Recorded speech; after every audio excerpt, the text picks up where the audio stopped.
from New York, Late Night Show with Mike Siddiqui.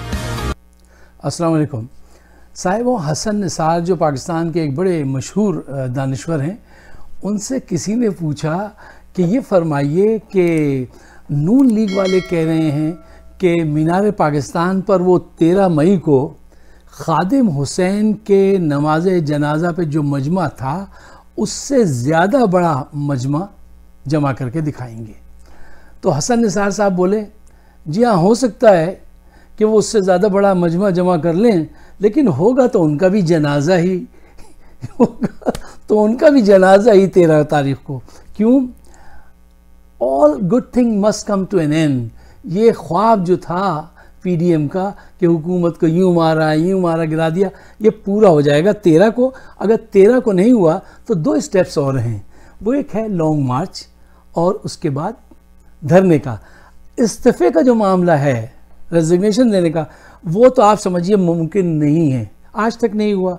एक दफ़ा वो मुशर्रफ साहब के दौर में हुआ था तो पीपल्स पार्टी बैकआउट कर गई थी। इस मरतबा भी पीपल्स पार्टी जो है वो सिंध में उनकी हुकूमत है, अरबों रुपए वो बना रहे हैं, खा रहे हैं, कमा रहे हैं। वो क्यों ऐसा करेंगे? क्यों? अगर हुकूमत गिरती है तो सबसे बड़ा फ़ायदा किसका है और सबसे बड़ा स्टेक और नुकसान किसका है? सबसे बड़ा फ़ायदा नवाज शरीफ का है और सबसे बड़ा नुकसान अगर नहीं गिरी तो वो किसका होगा? पीपीपी का होगा। तो वो इतनी सूझबूझ रखते हैं। ख़वातीन हज़रात, पिछले दिनों प्रेस कॉन्फ्रेंस कर रहे थे मुल्ला जी और मरीम नवाज़।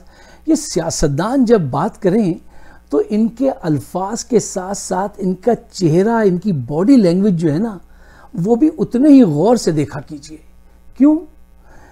उनके चेहरे से आप बहुत सारी बातें जो वो छुपाना चाहते हैं, आप चेहरे से, बॉडी लैंग्वेज से अंदाज़ा लगा सकते हैं कि वो कहाँ पे कब झूठ बोल रहे थे, क्या छुपा रहे थे।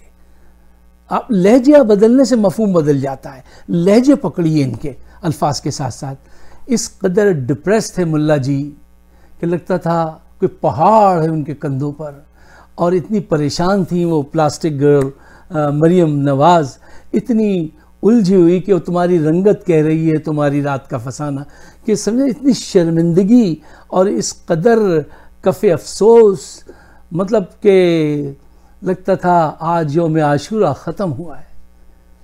एक चेहरे पे मतलब कोई खुशी ही नहीं थी, फ़िक्र और परेशानी थी। क्यों? उनको ये यकीन हो चला है कि ये तहरीक जो है जिस मकसद के लिए उन्होंने बनाई थी वो कामयाब नहीं हुई। मैंने आपसे पहले कहा था कि देखिए, जलसा तो हो जाएगा, कहीं पे भी जहाँ पे भी आप जलसा करेंगे, जितना माल लगाएंगे इतना बड़ा जलसा होगा, जितना गुड़ डालेंगे उतना मीठा होगा। ये बड़ी सीधी सी बात है। लेकिन तहरीक चलाने के लिए गुड़ के साथ साथ एक आला मकसद चाहिए होता है जिसको लोग लब्बैक कहें और उसको अपने दिल की आवाज़ समझें। देखिए, पाकिस्तान के लोगों को, पंजाब के लोगों को, ख़ास करके लाहौर के लोगों को, आप नून लीग के लीडर्स और वो पेड वर्कर जो हैं, करप्शन में इन्वॉल्व सारा जो एक सर्कल है, उसको लाहौर के शऊर न समझिएगा। उसको ये अलग, ये मफाद परस्त लोग हैं, इनका शऊर अलग है। लाहौर के, पंजाब के लोगों का शऊर वो नहीं है जो इन लूटने वालों का एक ख़ास सर्कल का शऊर है। वो उनके उसको मिक्सअप मत कीजिएगा। और यही वजह है कि आइंदा जब भी इलेक्शन होंगे तो आप देखेंगे कितने बड़े पैमाने पर जो है नून लीग को वहाँ शिकस्त होगी। क्यों? देखिए, अवाम, public are the wisest critic, ठीक है ना। उनकी अक्ल को ना आप कभी कमतर मत जानिए, मत समझिए।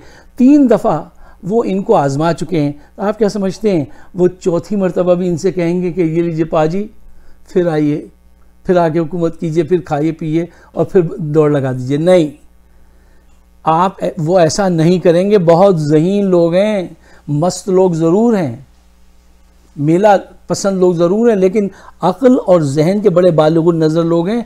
और इसका मुशाहिदा आप आने वाले वक्त में ही कर सकेंगे। अच्छा, एक और अहम पॉइंट देखिए, फ़ौज को इन्होंने बड़ी गालियां दी, फ़ौज की तरफ से कोई रिस्पॉन्स नहीं आया। तो लोगों ने क्या कहा, क्या समझा? फ़ौज डर गई, जनरल साहब डर गए और सब डर गए। नहीं, ऐसी बात नहीं है। ये ऐसी बात है कि अगर आप किसी एक ऐसे आदमी को से बदतमीज़ी करें, जिसके हाथ में पिस्टल हो और वो आपको कुछ न कहे, तो इसका मतलब ये नहीं है कि वो आपसे डर गया, उसने अपना रुख मोड़ा और चला गया। अब वो आपको पिस्टल से नहीं किसी और तरीके से मारेगा। आपने उसको गालियां दी है ना, तो अब उसका भी टाइम है, अब वो रेसिप्रोकेट करेगा, वो आपको जवाब देगा। उन्होंने दे दिया, देख लीजिए पीडीएम का क्या हाशर हुआ है। उन्होंने लाइन अंदर खाना मिला लिया बिलावल से। अब बिलावल जो है आजकल फौज में बहुत पसंद किए जा रहे हैं, ठीक है ना, एंड ही में भी आने वाले 10 साल में वो प्राइम मिनिस्टर हो तो फौज को कोई एतराज़ नहीं होगा। इन लोगों के मुकाबले में जो मोदी की ज़बान बोलें वो लाख गुना ज़्यादा अच्छा होगा। मुझे तो कोई इतराज़ नहीं है, फ़ौज को मैं समझता हूँ कोई इतराज़ नहीं होगा। तो फ़ौज ने उस वक्त सब्र से काम लिया, लेकिन इनकी तहरीक देखिए कहाँ जाके ख़त्म हो रही है।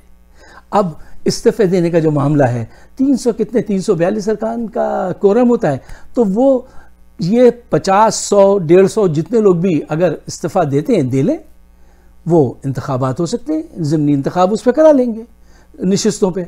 और अगर 82 कितने एक ख़ास सर्टन परसेंटेज है, जब तक कि कोरम पूरा होता है तो उनको दोबारा से इलेक्शन कराने की ज़रूरत नहीं है, सिर्फ उन सीटों पे वो इलेक्शन करा के और जीत भी सकती है पीटीआई उसमें भी।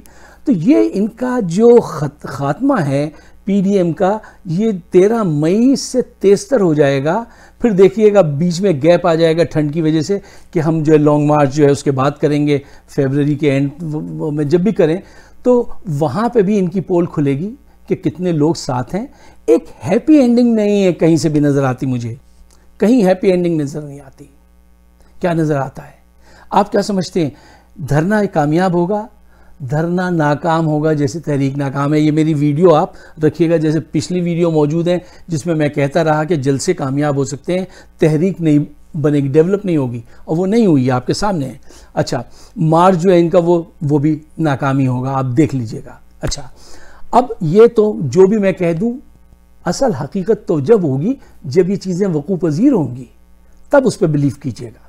अच्छा देखिए, मैं कहता कि इसकी हैप्पी एंडिंग तो किसी सूरत नहीं है। आप ये मत समझिए कि इस नाकामी के बाद जो है मुल्क में सारी सियासी पार्टियां अच्छी हो जाएंगी। जैसे काली घटा के बाद जब वो बादल उड़ जाते हैं तो नीला आसमान नज़र आने लगता है और मतला खुल जाता है और समंदर पे सूरज की किरणें होंगी और सहरा पे अब्र होगा। ऐसा कुछ नहीं होगा, वही चिकचिक होगी जो आज हो रही है।